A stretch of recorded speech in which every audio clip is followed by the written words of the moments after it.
अंदर की बात समझो। जैसे जैसे दुख प्रतिकूलता होती वैसे वैसे आध्यात्मिक अनुभूतियों की तरफ आगे बढ़ता है भक्त। दूसरे लोग देखते हैं कि उसे बड़ा संकट है, विपत्ति है, दुख है, लेकिन उसकी अनुभूतियों को नहीं, वो भगवान प्रदत्त है। वास्तव में प्रतिकूलता वही है जो भगवान से विमुख कर दे। वो प्रतिकूलता, वो दुख, विपत्ति नहीं जो भगवान के अनुभव में डुबो दे। सांसारिक राग आसक्ति से पतन होता है, इसलिए भगवान अपने भक्त की प्रतिकूलता, विपत्ति, दुख आदि पर ध्यान नहीं देते, उसके भाव को दृढ़ करते हैं, अध्यात्म की ऊंचाई बढ़ाते हैं। इसलिए भगवान भक्त के पास आई हुई प्रतिकूलता सुरक्षित रखते हैं, कहीं फंस न जाए अनुराग में, अनुकूलता में, संसार के राग अनुराग में आगे बढ़े।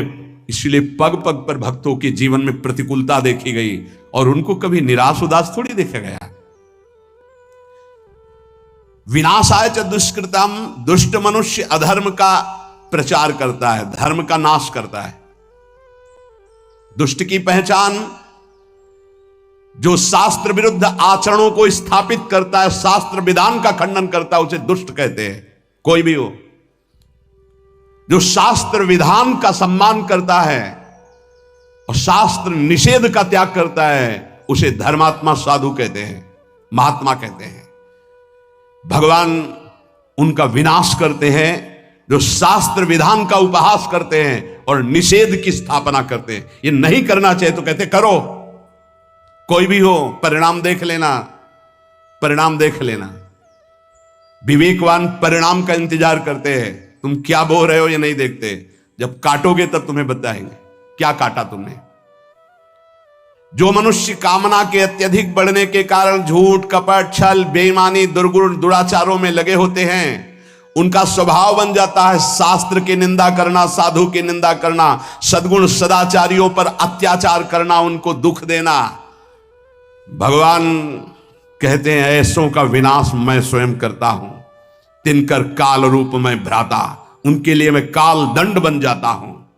दुष्कृताम, दुष्कृति करने वालों का विनाश आए च दुष्कृताम, विनाश करता हूं।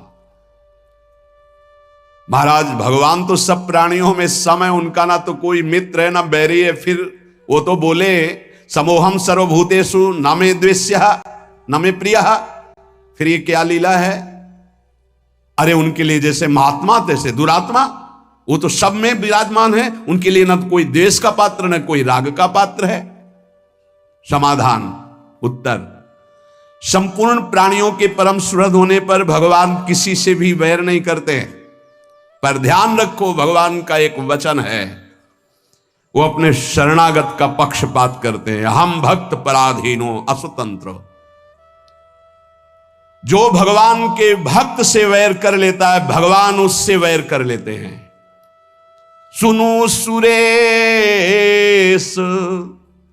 रघुनाथ स्वभाव, निज अपराध रिसाही न काऊ। जो अपराध भगत कर करई,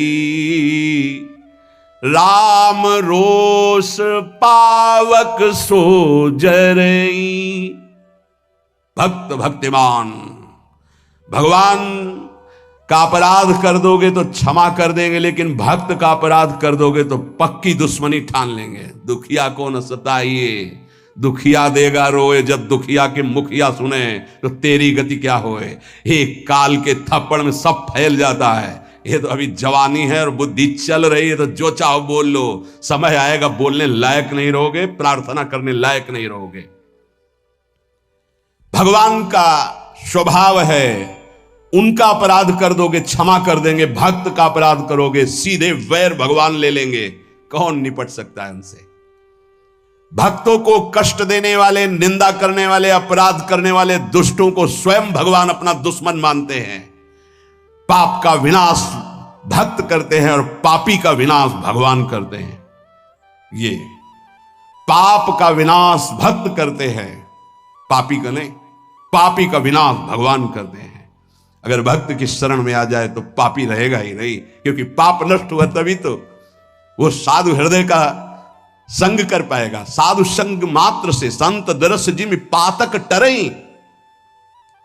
साधुओं का परित्राण भगवान जिस कृपा से करते हैं उसी कृपा से युक्त होकर दुष्टों का विनाश करते हैं, क्योंकि साधुओं के परित्राण में भगवान का जितना प्यार है उतना दुष्टों से भी प्यार है। क्या?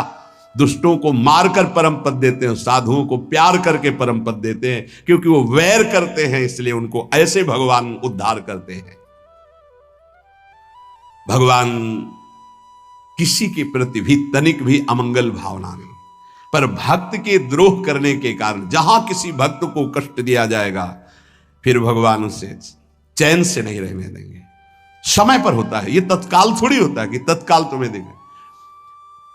गंगा किनारे एक परम महामहिम स्थान है, पूज्य स्वामी श्री आत्मा प्रकाश जी महाराज बहुत ही महान तपस्वी भजनानंदी अखंड ब्रह्मचारी, ढूढ़ी घाट हम लोगों ने दर्शन किए। अस्थिमात्र हुए रहे शरीरा और तेजोमय, ऐसा लगता भुवन भास्कर रामबाग से निकल रहे। इतना देखो तो तेजोमय, नीचे का देखो तो अस्थिमात्र हुए रहे शरीरा, लंगोटी जरा सा चला ऐसा। हनुमान जी महाराज विराजमान हैं। जब वो रामायण की चौपाई बोलते थे तो ऐसा लगता था ब्रह्मलोक से आवाज निकल रही, परम पवित्र। तो रात्रि में कुछ चोर आए, क्योंकि सोने का छत्र ये सब हनुमान जी महाराज का, बहुत सी ऐसी आभूषण सामग्रियां थी। स्वामी जी को पीटा डंडों से, तो अस्थि मात्र हुए रहे शरीर। बड़े बड़े कानपुर के अधिकारी जन प्राण समर्पित करने वाले थे, बहुत उनका प्रभाव था। जैसे उस उनका व्यवहार गांव की भाषा थी, ओरे कलेक्टर, ऐसी बात, ओरे कलेक्टर रोड बन जाएगा, करे ये वाला बन जाएगा, हाँ सरकार बन, ये बनवा दे, ऐसे गांव की बात, बिल्कुल सरल स्वभाव, न मन को टिलाई, परमहंस। सुबह जे भी पता चला स्वामी जी को, मैं पूरा का पूरा अलग अलग बड़े बड़े सब ऑफिसर लोग, स्वामी जी बस आप इशारा भर कर दो। स्वामी जी जानते थे, त्रिका लगे थे, उन्होंने कहा नहीं, किसी ने नहीं मारा है, ये देखो आपको इतनी चोट लगी। बोले हमारे कर्म का फल हनुमान जी ने दिया, कोई कर्म। बोले स्वामी जी ये सब बातें बाद में हम सुनेंगे, आप थोड़ा। बोले हम जानते ही नहीं। तो जानते हो, कुछ महीने बाद उन लोगों की जो दुर्दशा हुई कि चिल्ला चिल्ला के कह रहे थे कि हमने स्वामी जी को मारा, हमने ये सामग्री लूटी, हमने अमुक जगह बेचा, स्वामी जी से कह दो मुझे क्षमा कह दें। चिल्ला चिल्ला के वो विध्वंस लीला हनुमान जी ने शुरू की, चिल्ला चिल्ला के अपने आप बोलने लगे। अगर साधु मौन हो जाए तो भगवान के हृदय में आग पैदा हो जाएगी, और वो उसको ये कृपा मनाओ कि साधु सभा में गाली दे दे, दंड दे दे तो बच जाओगे। नहीं, मालिक अगर स्वयं में दुश्मनी ले ले तो निर्वाह करना मुश्किल हो जाएगा। भगवान का बहुत करुणामय स्वभाव है, पर जब उनके लाडले भक्त को कोई सताता है तो फिर राम रोष पावक सोज रही। धर्म संस्थापनार्थाय संभवामि युगे युगे। भगवान धर्म की स्थापना, भगवान धर्म को साक्षात धर्म स्वरूप है। इसलिए अगर चैन से रहना है, शांति प्राप्त करना है, मंगल मोद सुख प्राप्त करना, धर्म का मार्ग खोजो। धर्म किसे कहते हैं उसके अनुसार चलो, परम धर्म का मार्ग स्वीकार करो। धर्म का आश्रय लेना ही भगवान का उद्देश्य है। संस्थापना करने के लिए भगवान आचार्य गुरुदेव के रूप में प्रकाशित करते हैं। जब उसकी हानि होती है तब पुनः प्रकट होते हैं, विनाश लीला करते हैं, फिर धर्म स्थापना करते हैं। संभवाम युगे युगे, आवश्यकता पड़ने पर प्रत्येक युग में कई बार अवतार ले लेते हैं। एक युग में जितनी बार जरूरत पड़ती है उतनी बार, कभी कारक पुरुषों के रूप में, कभी संत महात्माओं के हृदय के रूप में। किसी भी संत के हृदय में बैठ गए, भारी प्रकाश, भारी प्रचार, वो भगवान कर रहे हैं।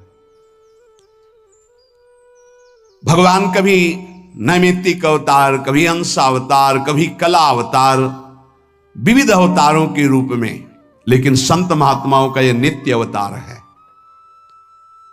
भगवान तो सर्व समर्थ हैं, फिर संतों की रक्षा करना, दुष्टों का विनाश करना, धर्म की स्थापना करना, इसके लिए अवतार लेने की क्या जरूरत है? एक संकल्प से अनंत ब्रह्मांड प्रकट हुए, उन दुष्टों का विनाश संकल्प से ही कर देते ना।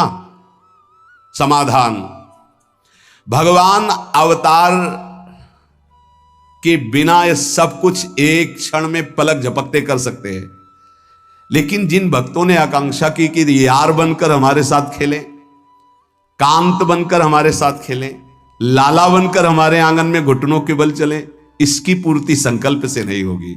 इसके लिए तो अवतार लेना पड़ेगा। विशेष कृपा करने के लिए, अपने भक्तों को सुख पहुंचाने के लिए भावानुसार भगवान अवतार धारण करते हैं। अवतार काल में भगवान का दर्शन होता है, स्पर्श होता है, वार्तालाप होती है, और जो भगवान लीलाएं करते हैं उनको जो गाता है, श्रवण करता है, चिंतन करता है, उपदेश करता है, आचरण में लाता है, वो सब भगवान को प्राप्त हो जाते हैं।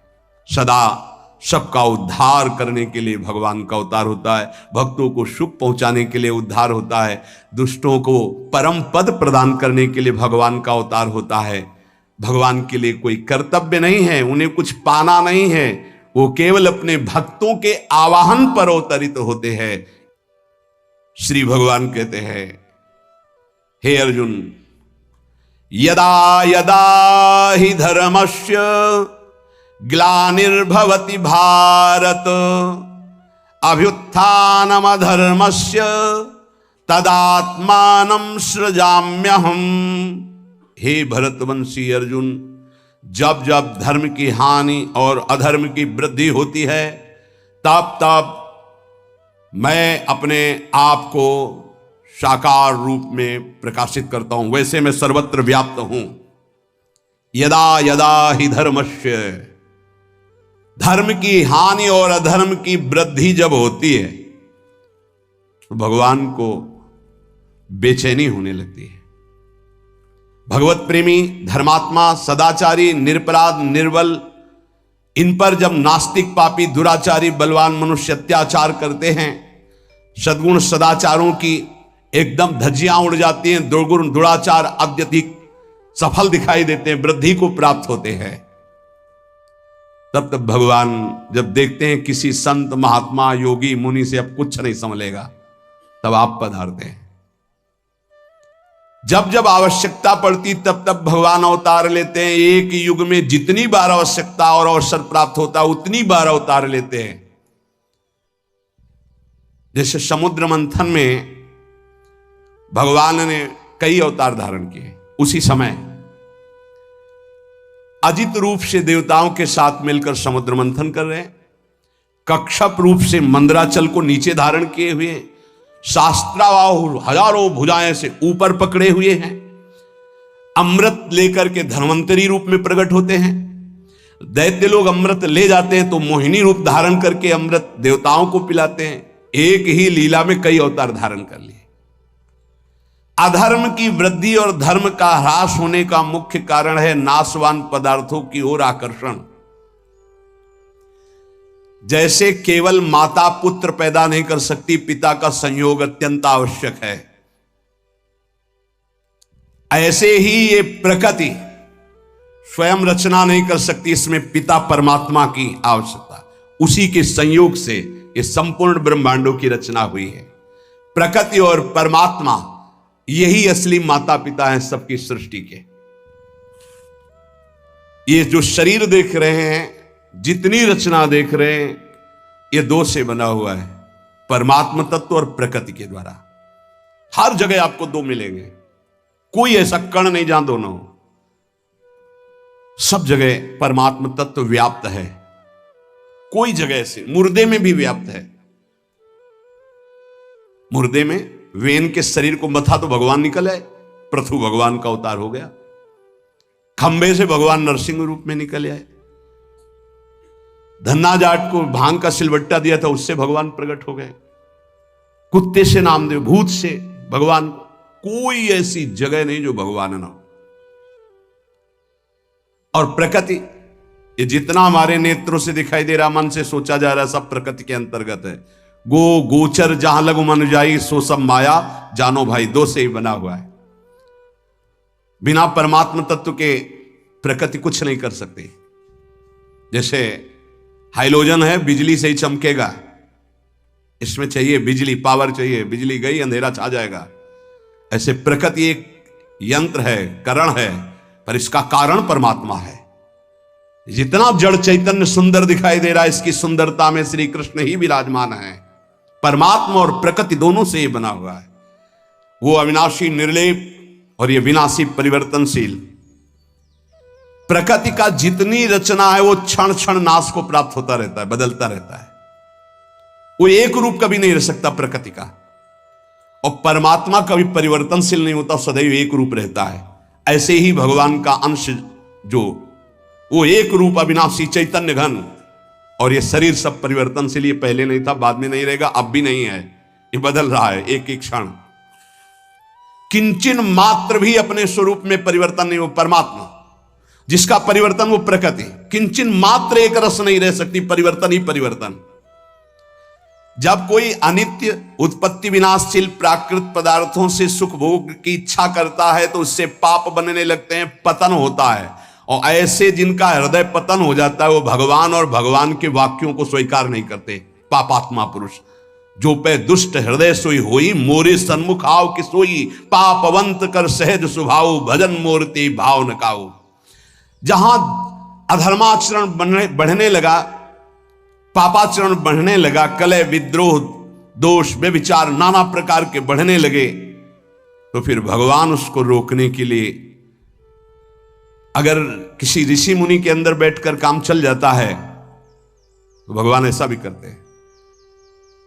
ऋषि मुनि के अंदर बैठकर काम चलने का मतलब, कोई भी ऋषि मुनि पाप को नष्ट करके उसको सौहार्द भाव सत्य भाव में स्थित करता है, कभी वो पापी को नष्ट नहीं करता। ध्यान रखना, यह है काम चलना। अगर परिवर्तन हुआ तो हुआ, और नहीं हुआ तो अब वहां भगवान परिवर्तन करने के लिए नहीं आते। फिर परित्राणाय साधूनाम विनाशाय दुष्कृताम, साधु दुष्कृति का विनाश करके उसके अंदर साधुता भरता है। जब तक भगवान की महिमा कृपा अंदर रही तो वो ऐसा विस्तार करता है। जब भगवान देखते हैं अब यहां भी काम नहीं चलेगा, न मंत्र से न उपदेश से अब काम नहीं चलता हमारे साधु महात्माओं का, इनकी तपस्या बड़ी है, इनका रुद्र रूप बड़ा है, तो फिर भगवान स्वयं अवतरित होते हैं उनको साधुता देने के लिए नहीं, विनाशाय दुष्कृताम, दुष्कृत करने वालों का विनाश करने के लिए प्रकट होते हैं। सतयुग, त्रेता युग, द्वापर युग, कलयुग, इन चारों युगों में देखा जाए तो धर्म का क्रमशः ह्रास होता चला जाता है। जब धर्म का संपूर्ण ह्रास होने लगता है किसी भी युग, भगवान अवतरित हो जाते हैं। तदात्मानम सृजाम्यहम, जब जब धर्म हानि और अधर्म वृद्धि को प्राप्त होता है तो भगवान अवतार धारण करते हैं। कई अवतारों के स्वरूप हैं कारक महापुरुषों के रूपों में, जीवन मुक्त महापुरुषों को भेज देते, जाओ संभालो। जैसे एक समय बड़े बड़े महापुरुष एक साथ प्रकट हुए, अलग अलग प्रांतों में प्रकट हुए, संभाल रहे हैं, हर जगह अपने अपने सीमा में भक्ति का प्रकाश करके अधर्मियों की वृत्तियों का परिवर्तन कर रहे हैं। जब ऐसा भी होता है कि कारक पुरुषों से काम नहीं चलेगा तो भगवान फिर स्वयं अवतरित होते हैं। कभी कभी ऐसा भी होता है किसी संत महापुरुष के हृदय में प्रकाशित होकर के धर्म की स्थापना, अधर्म वृत्तियों का नाश करते हैं, व्यक्तियों का नहीं, अधर्म वृत्तियों का, कभी कारक पुरुषों के रूप में। जब किसी से कार्य नहीं चलता, जैसे कंस का उपद्रव, जरासन, भौमासुर, जब कृष्णावतार, कितने बड़े बड़े सम्रासुर, बड़े बड़े, ये किसी मंत्र, औषधि, योग बल, तपस्या के द्वारा काबू में नहीं किए जा सकते थे। शिशुपाल, दंतवक, बड़े बड़े कृष्णावतार, रामावतार में भी। तब सब ऋषि मुनि देवता, भगवान ब्रह्मा पृथ्वी गौ का रूप धारण करके प्रभु को पुकारते हैं कि अब मेरे बस की बात नहीं रह गई। तब भगवान तदात्मानम सृजाम्यहम, प्राणी मात्र का परम मंगल करने के लिए, धर्म की स्थापना के लिए भगवान अपने को प्रकाशित करते हैं सर्वत्र। भय प्रकट कृपाला दीन दया, वो प्रकट हो गए। परित्राणाय साधूनाम विनाशाय च दुष्कृताम, धर्म संस्थापनार्थाय संभवामि युगे युगे। साधुओं की रक्षा, भक्तों की रक्षा करने के लिए, पाप कर्म करने वालों का, अधर्म आचरण करने वालों का विनाश करने के लिए और धर्म की भली भांति स्थापना करने के लिए मैं युग युग में प्रकट हुआ करता हूं। अर्जुन जी से कहते हैं परित्राणाय साधु नाम। साधु मनुष्यों के द्वारा अधर्म का नाश और धर्म का प्रचार होता है, इसलिए भगवान साधुओं की रक्षा के लिए अवतार धारण करते हैं। साधु किसे कहते हैं? जो सदैव दूसरों का हित करने का स्वभाव रखता है, जो स्वयं बड़े से बड़े कष्ट को सहकर दूसरों का मंगल करता है, जो सदैव भगवान के नाम रूप गुण प्रभाव लीला में निरंतर डूबा रहता है और दूसरों को प्रेम पूर्वक नाम स्मरण, नाम कीर्तन, भगवत लीला आदि में लगाता है, ऐसे भगवान के भाव में डूबे हुए आश्रित जनों को साधु नाम पद कहा गया है। जिसका एकमात्र परमात्मा ही है उसे साधु कहते हैं। जिसका एकमात्र परमात्मा प्राप्ति उद्देश्य है उसे भी साधु कहते हैं। जिसका नाशवान संसार के भोगों का उद्देश्य है उसे ही असाधु कहते हैं। असत परिवर्तनशील वस्तुओं में जिसकी कामनाएं बढ़ चुकी हैं, ज्यों ज्यों कामनाएं भोगी जाती त्यों त्यों असाधुता बढ़ती चली जाती है और साधुता क्षीण होती जाती है। साधुता लुप्त हो जाने पर अधर्माचरण बुरा नहीं लगता। ध्यान रखना, जिसका पवित्र हृदय थोड़ी भी गलती करेगा तो जलेगा, और वही जब गलती पे गलती करता जाएगा तो फिर उसकी जलन खत्म हो जाएगी। साधक को महसूस होता मेरे से गलती हो गई, वो जलता है, रोता है, और जब भयंकर पापाचरण होने लगता है तो उसे गर्व होने लगता है कि मैं ऐसा भोगता करता हूं। उसको कोई गिलानी नहीं होती। जैसे कोई कहते हैं कि हमको तो कोई गिलानी नहीं हुई, हमारा तो कोई, क्योंकि तुम्हारा मलिन अंतःकरण हो गया। इसलिए देखो, ज्यों ज्यों भोगों में वृत्ति बढ़ती चली जाती तो पापाचरण बढ़ता है। पापाचरण बढ़ने से साधुता लुप्त होती है। असाधुता का मूल वो मूढ़ता, वो कामना बढ़ती चली जाती, हृदय मलिन हो जाता, उसको ग्लानि भी नहीं होती, पश्चाताप भी नहीं होता। साधु पुरुष पशु पक्षी वृक्ष मनुष्य देवता पितर सबका हित, सबका आनंद, सबका सुख चाहते हैं, वही साधु होते हैं। यदि सच्ची बात तुम संतों के मन के भाव को जान जाओगे तो उनके चरणों को पकड़ लोगे।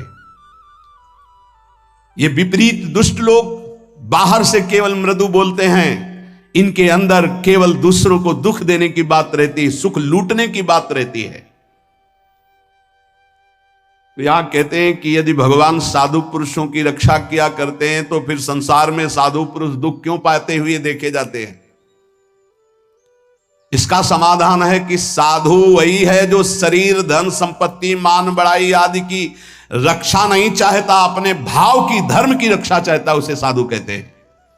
और भगवान की भी दृष्टि में शरीर और मान बड़ाई धन संपत्ति की कोई महत्व नहीं, मायाकृत है। भक्ति भी नहीं चाहता और भगवान भी इसको जानते हैं, इसलिए भगवान उसके भाव को दृढ़ करते हैं, परिस्थिति को नहीं। ये कमजोर हृदय वाले परिस्थिति का सुधार चाहते हैं। भक्तों में सांसारिक पदार्थों का महत्व उद्देश्य पहले ही प्रारंभ में नष्ट हो गया था। शरीर का, भोगों का, सम्मान का, इनका प्रतिकूलता दुख परिस्थिति जैसे जैसे आती है भक्त में अखंड प्रसन्नता बढ़ती चली जाती है। सबको चाहिए कि धर्म के द्वारा अपने जीवन के कर्तव्यों का पालन करते हुए भगवान का स्मरण करें। इसी से परम सुख परम शांति की प्राप्ति होगी। जो भगवान के नाम जप को निषेध करे, जो भगवान की महिमा की अवहेलना करे, शास्त्रों को झूठा बताए, कान में अंगुली डालो, उठकर चल दो, उस सभा में मत बैठना, नहीं तो पाप लगेगा। और उस पुरुष की दुर्गति जो होगी, अगर तुम जीवित रहोगे तो देख लेना, पक्की बात है। शारीरिक दुर्गति, मानसिक दुर्गति और अंततो गत्वा परिणाम दुर्गति। इसलिए बहुत सावधान होकर के चला जाए। निरंतर भगवान का नाम गुण रूप लीला धाम का आश्रय और आचरण हमारे धर्म शास्त्रों के अनुसार होना चाहिए, तभी जीवन मंगलमय हो जाएगा। अभी अवसर है, निकल चलो, आगे आपको अवसर भी नहीं मिलेगा। बुद्धि ही इतनी पवित्र हो जाएगी कि भगवत प्राप्ति की चाह ही नहीं रह जाएगी। सत्संग मिलना दुर्लभ हो जाएगा। इसलिए अभी अवसर है, खूब नाम जप करो। अपने को बचाओ कुसंग से और भगवान की प्राप्ति कर लो। इस जन्म मरण के चक्र से छूटकर आत्यंतिक महासुख को प्राप्त हो जाओ। शेष चर्चा की श्री राधा वल्लभ लाल की। ऐसी वीडियो देखने के लिए मेरे चैनल को सब्सक्राइब करें। राधा वल्लभ श्री हरि।